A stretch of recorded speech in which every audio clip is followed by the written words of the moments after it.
evening, and welcome to the 2021 virtual Meet the Candidates Night. This version is different than what we did last year with 6 candidates. We have 3 candidates this year, but only one was available to attend the Meet the Candidates event. My name is Pat Dumon. I'm the moderator tonight. Jennifer Gadatis is here. She's our timer if we need it. And Peggy Gilbert is Director, former Secretary of the Board, and this, our candidate, is Don Schutz. The other 2 candidates, Phil Hewitt and John Rothengast, were not available to attend tonight.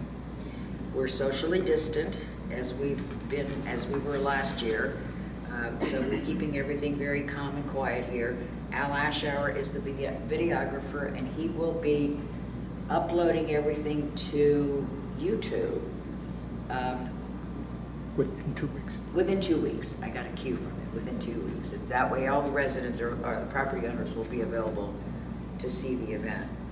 The procedures this evening will be the same as they usually are. The candidate will be given a maximum of 5 minutes to make his introductory remarks. If he gets close to the 5 minutes, Jen will give him a little warning. Then the provided questions will be asked. Afterward, the candidate will have up to 2 minutes to give a wrap-up. The 2 seats being vacated this year are from Cindy Pellegrini and Mitch Meminger, and we want to thank them for their 3 years of dedication and service. And that Don understands that he's making a commitment for 3 years in the future. Lots of hours of meetings and projects and all kinds of fun things.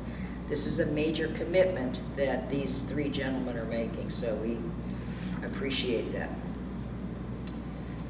The questions have been submitted in email form, no names, and in no particular order. I'll just give them to you one at a time. Do you support installing traffic cameras to identify and fine violators? Why or why not? Well, there's actually 2 schools of thought on that. Is there alternatives, options that you can do, such as speed humps or something like that, to slow down areas where people are, quote unquote, speeding? It's not really sure if it's something that will generate what it costs. Don't know if that's going to be feasible. And I haven't been part of, so I can't run any studies to see. Gotcha. Okay, thank you. Pat, do you want to give him a chance to do his introduction? Oh, I forgot the introduction. Yeah. I just went right to the questions. My apologies. Why didn't you say I'm that? easy. Okay, it's just the 2 of us here, right? Yeah, it's like a fireside chat. Thank you, Jeff. I'm Don Schutz. I've been living in Fairfield Harbour since the beginning of the year. I've owned property here for over 3 years, and I've been coming here since the early 90s for vacation. I happen to love the community. And I think with my background being financial services, financing, tax and business service, construction, again, like I said, the real estate, it's quite diverse, but I believe I can offer a lot to help the community grow and expand. And that's what I'm trying to do, help this area grow the way it was. I enjoy the community. It's not the easiest way I can put it to you. Okay, now that we've jumped around a little bit, let me get back to the questions. The board and management did a great job of getting the community back in order as quickly as possible after Hurricane Florence. Is there anything you would like to see done differently in case of a similar disaster? Were you here for Florence? I had a lot of fun. I spent a lot of money having trees removed. Oh, yeah. And I had a lot of friends that were here that I helped as well. One of the things that we were putting out, and since I reside here, I would like to get involved in some of the committees and some things. I was wondering, last time, were there any sandbags available for people? Was there a central location that people could go to get sandbags to help them? I don't know. If there was, it was great. How well was it utilized? Wasn't that much. There wasn't that much? Okay. See, things like this also. A lot of water. Oh, yes, I'm well aware of it.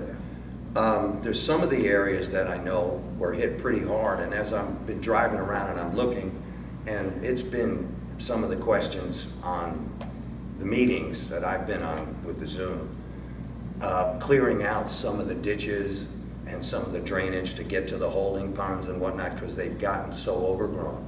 And I think that's something that really has to be done before hurricane season hits. And I know that there's groups that are working on that. I would like to help them and point out some areas, because it's pretty obvious in some side streets. But yes, That would I'm be storm well management. familiar. That would be the Storm storm wind. management committee, I'm right? well familiar with what went on during Florence, because I was looking at buying homes.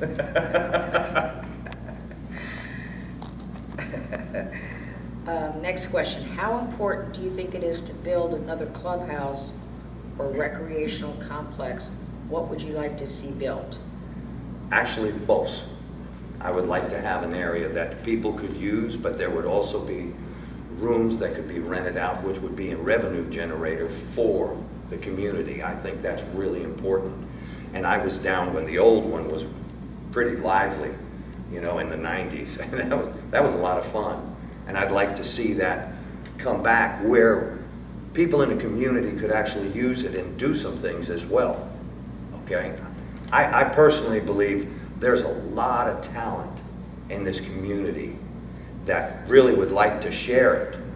And the generation divide could be really narrowed by utilizing that knowledge pool. I just think that's so phenomenal. And both ways.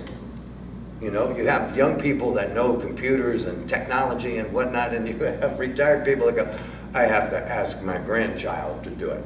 You know, but I think that would be a wonderful way to have both and generate some revenue for the community. Thank you. Remember, these are questions that have been submitted. Sure. I personally would like to see the 385 acres. Acre. Green space used and developed only for recreational purposes and never for residential housing.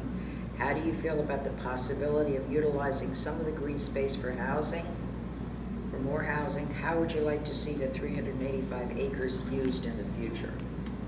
Well, that is such an open-ended question, it's not funny. I happen to enjoy that other golf course because I played it. I enjoyed it, the PGA course. Balls in there, didn't you? Couple, yeah, but I had a lot of fun. There are some spaces that I could see utilizing for additional residences. I could see that, but I think there's just a myriad of different opportunities that could be brought in for the community, for everybody to enjoy. That's what I look at. That's a big parcel of land. Okay, thank you for that. This is a long one. There are advantages and disadvantages of being a gated community. Some of the disadvantages include no city road maintenance, no city police patrol, and not being entitled to FEMA services in a major storm event. We were fortunate that our general manager and county commissioner were able to secure FEMA to pick up our debris after Florence. It is unlikely that we would get that again. The expense of this was well over $1 million. The question is, if Fairfield Harbour had an opportunity to incorporate, would you be in favor of it? Why or why not? I'm not really in favor of it being incorporated because there's a lot more that goes into it than just worrying about FEMA. You have to have your own government, you have to have your own public facilities, police force, fire department. Tri-community isn't going to cut it. And as far as all the other things that go, FEMA has already been here. You don't have to worry about them coming back again because it's already been here. And there was a city in Florida that they tried to back away, and because they had been there, they went to court with them and won. So FEMA has to, they've already been here. But one of the things you're talking about with incorporating a community,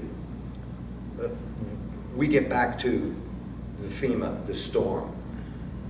what would be so bad about going around right now before hurricane season and looking at some of the trees that could damage, looking at some of the issues that could pop up, that did during Florence, and maybe they could be ameliorated now before it became an emergency. But preparation, ounce of preparation, better than a pound of cure. I'm not, I've been around communities that have gone that way, and the budget really gets out of control quick as a community versus an incorporated community. Because there's layers and layers and layers and layers of government that have to come in. And sometimes it's just not worth it. Okay, thank you for that. In your opinion, what are the most important priorities as a board member? Examples, road repair, stormwater management, amenities, etc. And how would you prioritize these issues? To me, one of the most important things as a board member is being in touch with the community and finding out what it needs, what they want, how you can bridge the gap and get that to work smoothly together. As far as our job is to grow and enhance the community. That's what I always did with previous boards in the past, and I'd like to do the same thing here. Just that simple. You mentioned previous boards. You want to talk about your previous experience? I spent 11 and a half years in the resort industry, interval ownership, time sharing. I worked with Kemnitz Wilson down in Lake Buena Vista and Orlando, which is one of the biggest that you can get to. I worked with one developer for 6.5 years, which was unheard of in time sharing, but it worked. And I was the boss in Virginia Beach, the Barclay Towers. I was 3.5 years the sales manager there. And we sold it out. But you have to do the right thing and take care of people, hence you can do that. I enjoyed, that's how I traded my timeshare down here when I came. And I enjoyed it. That's one of the reasons I moved here, because I enjoyed it. So It's not unusual for timeshare people to come here and buy houses. It happens year after year. oh yeah, absolutely. You talked about your interest in stormwater management. What is your main goal to accomplish if you're elected to the board?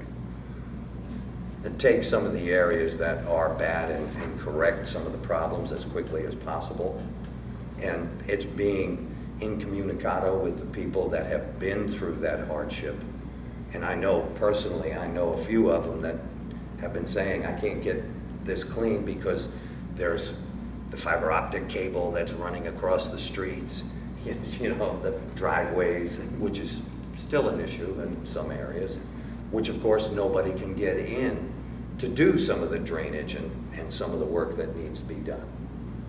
You have to be talking with people. So that's still a priority of Oh yours, yeah, the most drainage. definitely.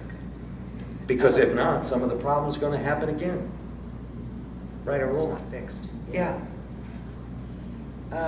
With your one vote as a new board member, how would you work with the other 6 voting members to accomplish your goals? When you're working with a board, there's compromise. There always has to be compromise. But I work from a common sense aspect. My background when I went to school was engineering, so all I can work from is common sense and logic. Okay? And I always found out that if you're working from that vantage point, there isn't really an issue for conflict. It's just a question of how you can agree, what level on things need to be done. That's what I've always found. Thank you for that. Some senior residents are almost forced to move away from the harbor because there is so little affordable housing for downsized living. Would you support using some of the shoreline green space for garden apartments or patio homes if these units would be required to pay POA fees? Well, again, this comes back to the 385 acres, and that's why I said, remember real estate, highest and best use, okay? What's the economic benefit for all parties concerned? without any detriment to the other owners of property. I don't see a problem with that, as long as it's done with respect to an overall picture, not a microcosm, how everything blends. This is my favorite question that was submitted to me. If you had a magic wand, how do you envision the Inner Harbor area where the old clubhouse was? We really miss it, and the anchor pool. Well, that's, Quote unquote. that's understandable, and like I said, I enjoyed it when I came down. I really would enjoy being part of how that's going to develop and looking at the different things based on opinions that come from the property owners. I think we really should be able to be putting out opinions more than just once a quarter, to hear from people, what do they expect? What do they want? Is it in the realm of feasibility, or is it, you know, Harry Potter with the wand? Can you get it done? Remember, everything comes down to a bottom line. And how can you work the budget to make that come to fruition? So yeah, don't get me wrong, I enjoyed that, and I thought it should be there based on just the demographics and the geographics of the area. It's spread out. I mean, we had over 1,800 homes, right or wrong, okay? Just about. Right? So, you know, you gotta have something to be able to do, and you take something away, you need to put something back, so the balance is back in line.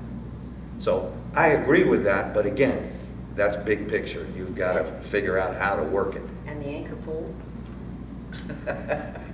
What was wrong? We've got, how many, the pools were always closed last year because of COVID, Right. right? The gym was closed. So there wasn't really what you would call any revenue stream that was coming from that, which was rather upsetting. Not to mention the fact, some of the people really use that gym to work out. You know, the ones retired that don't want to get the you know, the couch potato, okay? And COVID was good for that, let's be real. So having alternatives, I have no problems with that. I would love to see something like that. And we're just starting to get back to where we can open things up, which is, thank God. Finally, good news. Honest, right? That's all I have. We've blown through those questions very quickly.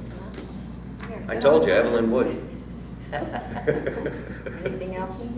Anybody have any suggestions? Closing remarks? Take a few moments and Like I said, I mean, I could go through a whole mess of stuff here, but no need to. I'm me. I'm a common sense and logic individual from training. you're a golfer. Oh yeah, I play at it. Okay. I play at it. I'll do. I won't ruin anybody's game. Used to be a lot better. The difference from the past, how you apply it to forward, is based upon, like I say, what everybody is trying to get done to improve the community. That's what I want to do. I want to expand it. I want to help improve the community because I enjoy living here, just like a lot of other people, and we want to make it the best that it can be. Some of the things that drive people crazy, which you can't do anything about, is one way in. How are you going to change that? You can't. It's landlocked. Need a big. Yeah, I was going to say a heliplane, you know, or a bridge. Yeah, Helicopter, you yeah. just can't. Yeah. So, there, like I said, there are certain things that you can change and do and work, and others you just can't. So, to me, the whole thing is it's a wonderful community, really is, and there's such a deep pool of wonderful people, both young and older, senior market, as we called it. Yes. Okay, which I hate to say I'm part of, but that's, but that's why I look like this. But the neatest thing is everybody working together to get it to work. That's when you get things to happen. And that I've always done. I'm always good at finding ways to save money, getting $1 to do 2, 3 different things. That's what I did. I managed over $200 million for 15 years for people. You don't get that way just by spending without putting back. So that's all I'm looking for. Try to help the community just be better. Okay. Thank you very much. Closing. That's a wrap, I think. Don't forget, everyone, make sure that you return your ballots, vote, please make your Vote votes. for Don. There are 3 candidates, and I'll give you their names again. Should have left them in front of me. Phil Hewitt. Don Schutz, Phil Hewitt, and John Rothengast. And you will be receiving all their bios when you get the ballots, when they will be mailed May 12th. On or about? Yeah, On or about May 12th. We have to have them back to you by the 10th, is that correct? June 11th. They have to be returned by June 11th, so there's not a lot of time in there. For the but- Beacon? Oh, no, the No, the beacon's ballots. different. I know, but for the Beacon is the 10th, no? I believe so, May 10th. Yeah, I thought so. I was just checking. Yeah, so the bios will be in the Beacon. They'll also be in your ballots, which you'll be receiving maybe by the end of next week, optimistically, if the mail works well. And so don't forget to return your ballots, please. And thank you very much, Don. I enjoyed it. Me too. Thank you. Nice little chat here. We're just missing a little fireplace. Maybe a little scotch. Oh, now there you go.